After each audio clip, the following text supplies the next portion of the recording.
Programa Fé Perfeita. Não haverá outro Calvário a resgatar sua vida.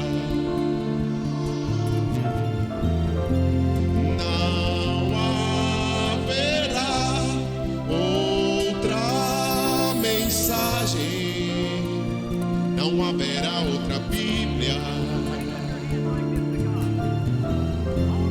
Não haverá outro profeta a te mostrar a saída.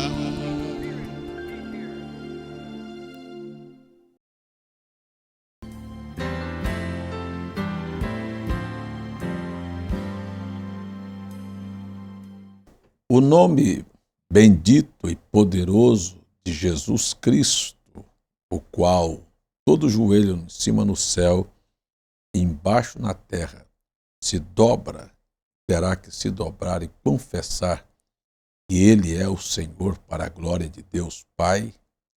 É este nome que nos deu a oportunidade de novamente voltar, entrar no seu estabelecimento, na sua casa, para falar com você sobre as grandes e infalíveis realidades do Deus vivo.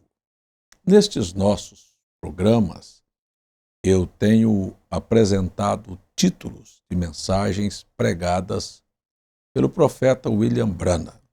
Neste programa de hoje, vamos ter a mensagem Qual é a atração sobre a montanha?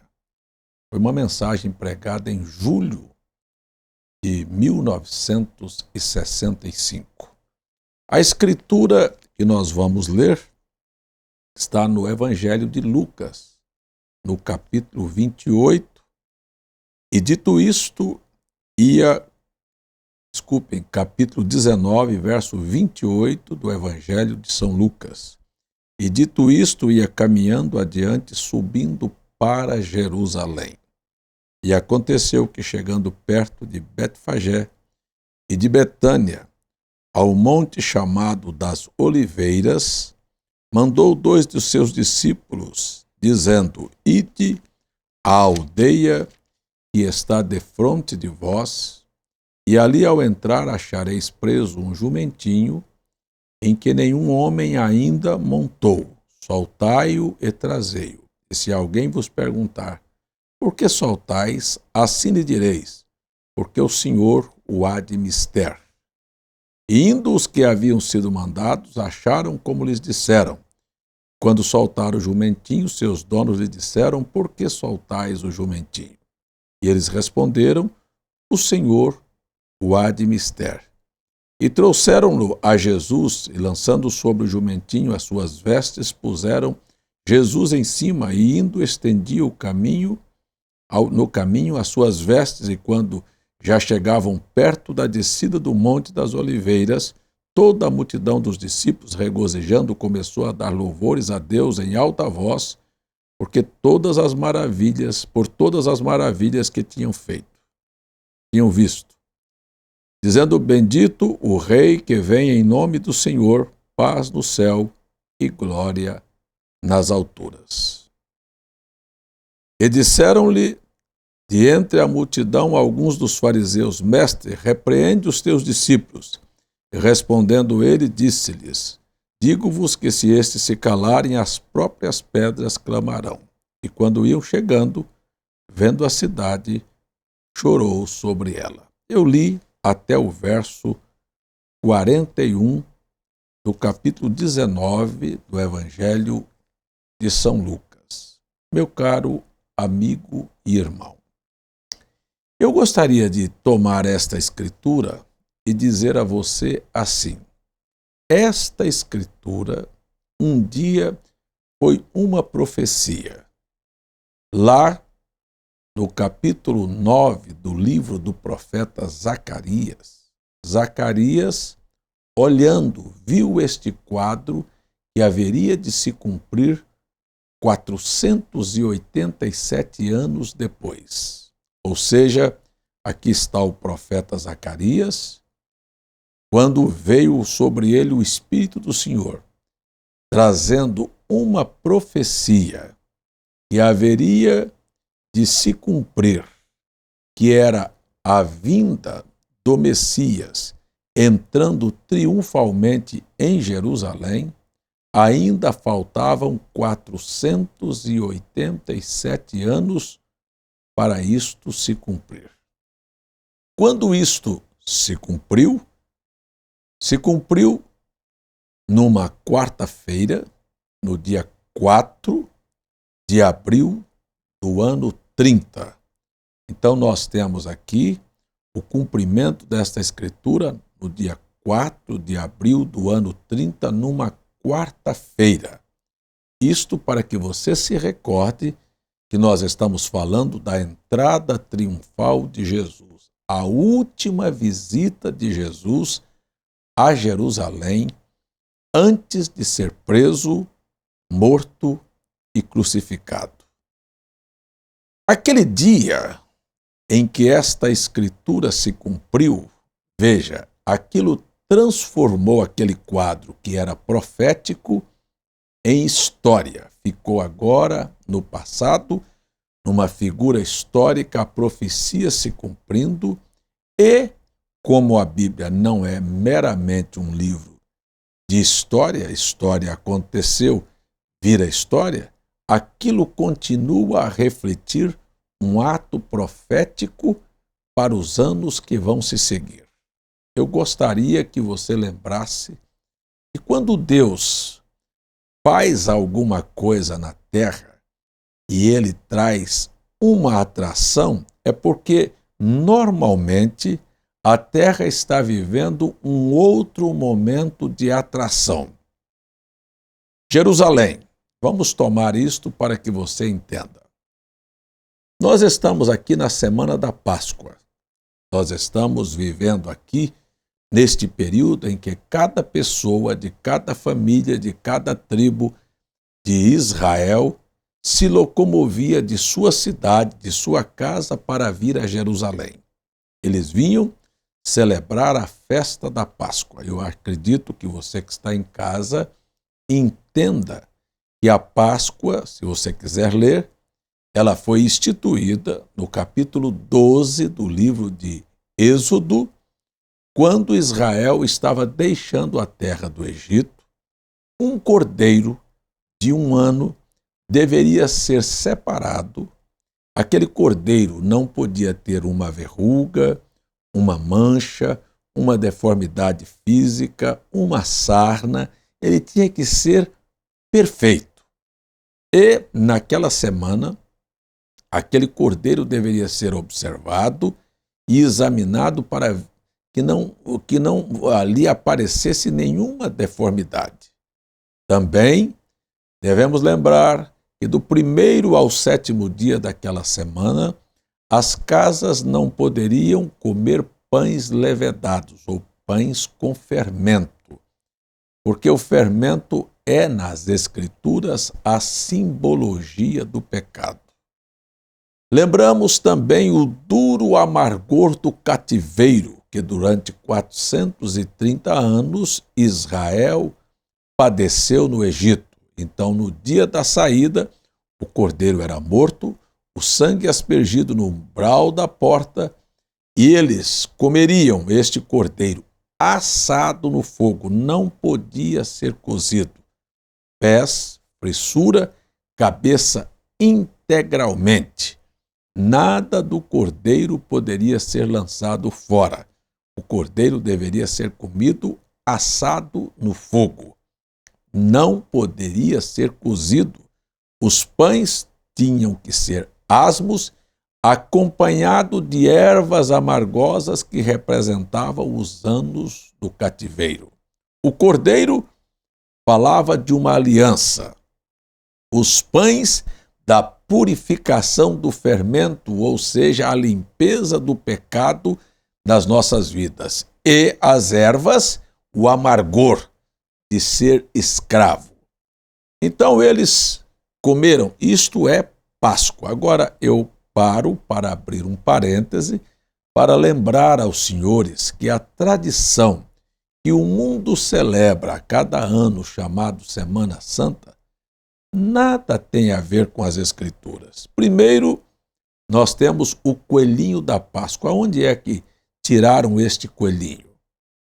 Será que foi o coelhinho que morreu pela humanidade? Será que o sangue derramado na cruz foi transformado em chocolates? Isso tudo é uma vergonha de um comércio, sabe, apoiado por uma religião que simplesmente não tem nada de verdade. As igrejas estão celebrando, comemorando, vivendo uma fantasia de um comércio, mais um comércio da fé, e nada tem a ver com a verdade. A tradição ensina as pessoas a não comerem carne durante a semana, chamada Semana da Semana Santa. Eu pergunto, comer carne não pode. Está proibido, é pecado, a igreja jejuma na sexta-feira. Eu queria perguntar, e beber cachaça pode? E andar seminu pode? Hein? E prostituir pode? E ter padres e pastores que vão celebrar cultos e missas, sabe, numa condição vergonhosa de um comércio, de uma semana que nada aponta para o que realmente deveria ser a Páscoa, porque a palavra aí para o inglês, Passover, quer dizer, Deus ia ver um sangue. Deus não está cobrando chocolates e nem coelhinhos, ele quer ver um sangue aplicado na sua casa, ou seja, você é testemunha de que o Cordeiro morreu no lugar do pecador. Você sabe quão amargo é o peso do pecado na vida de uma pessoa.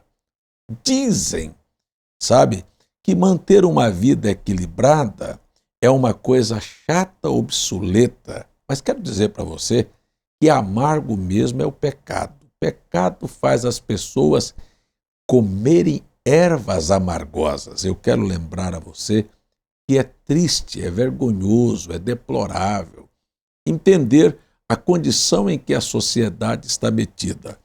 Por exemplo, o padrão da Bíblia é obsoleto na criação dos filhos. Os filhos são criados completamente diferente do que a Bíblia ensinou. É só lembrar um pouquinho, há alguns anos atrás, quando nós não tínhamos a criação moderna, nós não tínhamos também o volume de problemas que os jovens estão dando hoje para as autoridades e para os pais.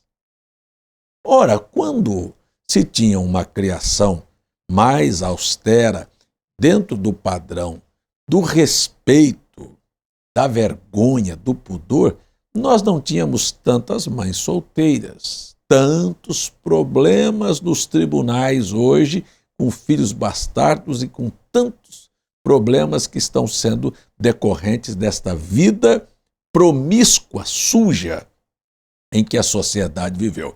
Mas as Escrituras não servem, não é? Não serve para nada, mas você pode prestar atenção à quantidade de lágrimas que tem sido derramada por causa do amargo peso do pecado. Os jovens drogados, né? As autoridades em problemas, as nossas cadeias superlotadas, este é o peso do pecado, sabe? Mães e famílias completamente desestruturadas. Este é o amargor do pecado. Famílias e lares não existem mais por causa da criação moderna. Isto sem falar no vexame, na vergonha em que as famílias estão hoje vivendo. Sabe, você pode sair em qualquer praça da cidade, nos shoppings, você vai ver, sabe, o crescente número de meninas e de rapazinhos de mãos dadas, namorando homem com homem, mulher com mulher, dentro dos shoppings, nas praças, nos aeroportos. É uma coisa gloriosa, não é? Isso é o amargo peso do pecado. É um amargor. Não é a vida cristã que é amarga, não. Amargo é você submeter a sua família, a sua vida a esta situação. Mas o mundo que é assim, Pois então, siga assim. Mas deixa eu voltar no meu assunto aqui, que era uma semana em que as pessoas iam a Jerusalém para celebrar a Páscoa. Ora, a Páscoa, no princípio, quando se separava um cordeiro, aquilo era de tamanho zelo, sabe? Porque estavam fazendo para Deus aquele sacrifício, que o cordeirinho, ele era separado assim. Nascia um cordeiro, o pai de família, que era criador de ovelhas, porque isto era comum nas famílias lá no Oriente Médio, a primeira coisa que ele fazia era pegar o melhor do rebanho e separar. Aquele cordeirinho, ele era criado quase como um animal de estimação. Ele era alimentado à parte, ele era criado fora do rebanho, porque ele era destinado para o sacrifício que iria fazer na Páscoa. Ora, as crianças daquela família se apegavam àquele cordeiro, brincavam com ele. Os pais, o marido, a mulher, também tinham uma atenção porque sabiam que aquilo ali era para Deus. Mas o triste acontecia assim, meu amigo. É que no dia em que aquele pai de família passava uma cordazinha no pescoço daquele cordeiro e arrastava, talvez até numa longa viagem até o templo em Jerusalém, as crianças iam com aquele cordeiro perguntando: papai, por que nós estamos levando este animalzinho? Por que o nosso cordeirinho, vamos colocar o nome dele aqui de Bito, por que o Bitinho está indo? Por que ele está indo? Sabe? E o pai dizia: nós vamos para a festa da Páscoa. Eles estavam pensando que era uma festa. E quando eles chegavam no templo, o pai então trazia o Bito, aquele animal de estimação. Talvez como você tem um cachorrinho, um gato dentro de casa, você se apega a ele, até uma galinha que você cria. Você cria sentimento, sabe, por aquele animal. Aquela família que ia sacrificar o cordeiro, ela tinha sentimento por aquele animal.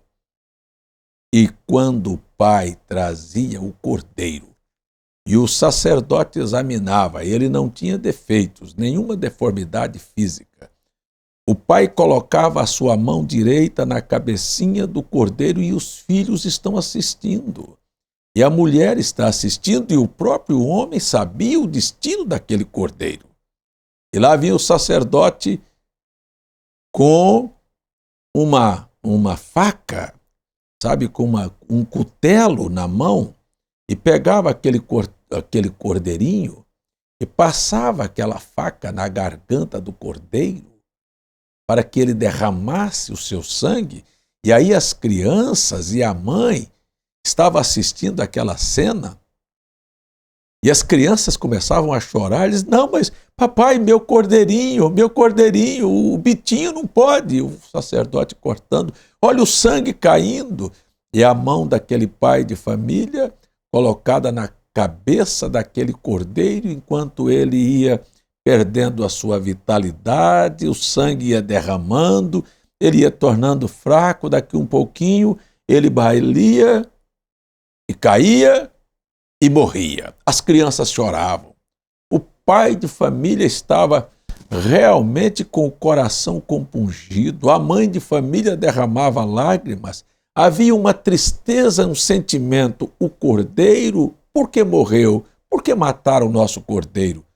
Porque o nosso cordeiro veio, morreu para que nós não morrêssemos. Esta era a figura de Cristo na Páscoa, aquele que morreria para que nós não morrêssemos.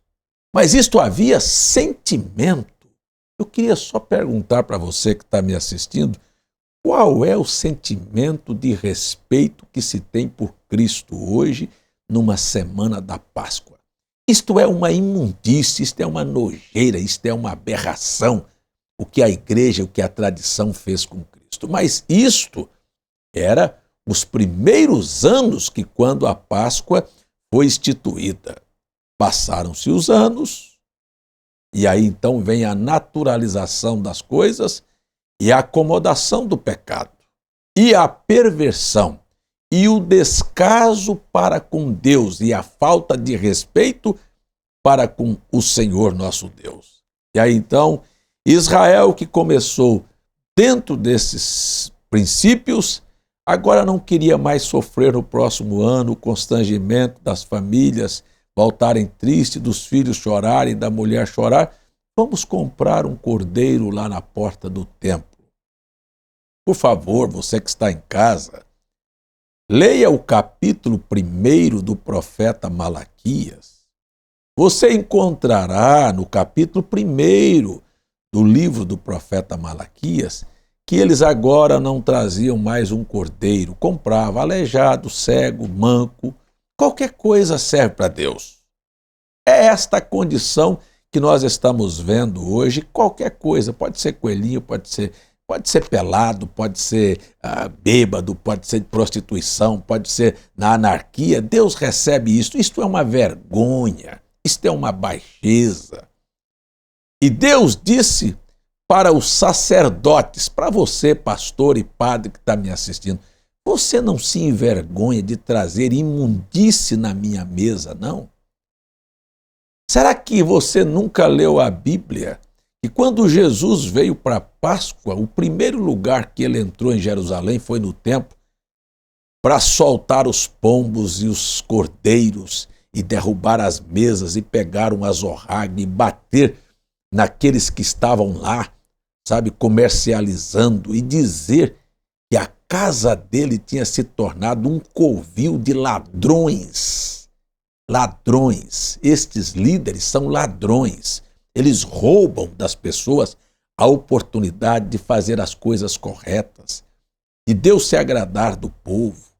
Sabe, o grande culpado do desmando moral da sociedade é a religião. A religião é uma desgraça. A religião é uma vergonha que serve apenas para dividir, mas não tem o mínimo respeito para com Deus. Qual é o respeito que as pessoas têm com a Bíblia? No verso 7 do capítulo 1 de Malaquias, Deus diz para você, pastor, chamou o sacerdote e diz, você não tem vergonha de trazer pão imundo sobre a minha mesa, não? Isso é para os pastores e padres, não tem vergonha de apresentar essa situação da sua igreja para Deus, não? E quando se vem a ceia do Senhor, então, que era a representação do que vai seguir a Páscoa, e você tem coragem de passar na padaria ou pegar a sua mulher e botar a fazer um pão com fermento para levar para a igreja, para dizer que aquilo representa o corpo de nosso Senhor Jesus Cristo, a denúncia contra você, você apresenta pão imundo na mesa do Senhor. Isto é uma aberração. Isto é uma coisa lastimável. E eu venho aqui no programa, como veio Zacarias, como veio Malaquias, trazer uma palavra dizendo, você pega isso aí, apresente para o governador, para o rei, se vê se ele aceita essa situação. Agora, Deus é obrigado a aceitar essa bagunça que nós estamos vendo e vivendo durante uma semana chamada Semana Santa. Isso é semana de imundície, semana de tristeza, semana de lágrimas, semana de dores, semana para quem não sabe o preço de uma colheita. Aqui vem Jesus para subir para Jerusalém. O meu tempo neste programa não vai dar, mas Jesus está aqui, subindo para Jerusalém, para um lugar onde se estavam celebrando uma festa. Você imagine o feriado da Semana Santa.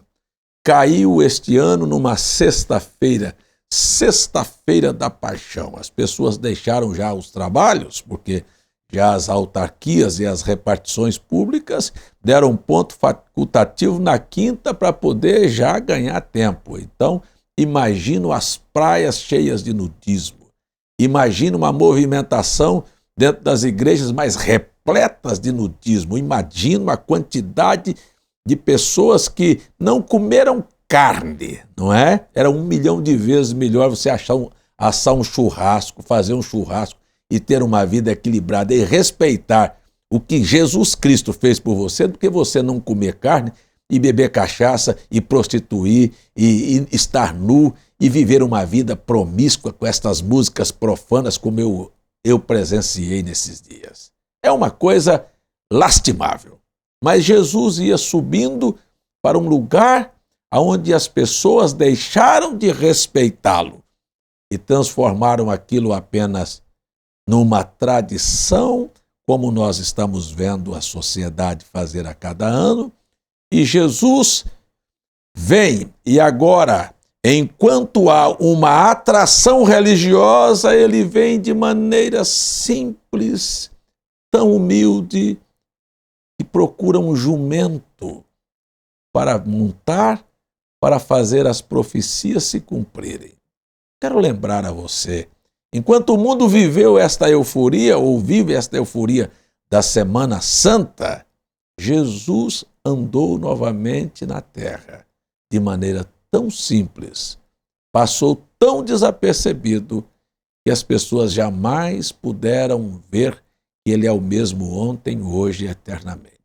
Mas a atração de Jerusalém era uma, a atração da semana chamada Santa é uma, mas havia alguns que tinham sido atraídos realmente por Cristo e não por uma tradição, e louvavam a Deus pelo que ele havia feito, e disseram: bendito o Rei que vem em nome do Senhor, aquele que nos tirou do amargor do cativeiro, aquele que veio para santificar as nossas vidas, aquele que nós temos visto ele fazer por nós grandes coisas. Grandes coisas tem feito o Senhor por nós. Esta era uma atração para um outro grupo de pessoas, que na verdade vinham tão euforicamente que o outro grupo disse: estes fanáticos, que estão fazendo estes fanáticos gritando hossanas?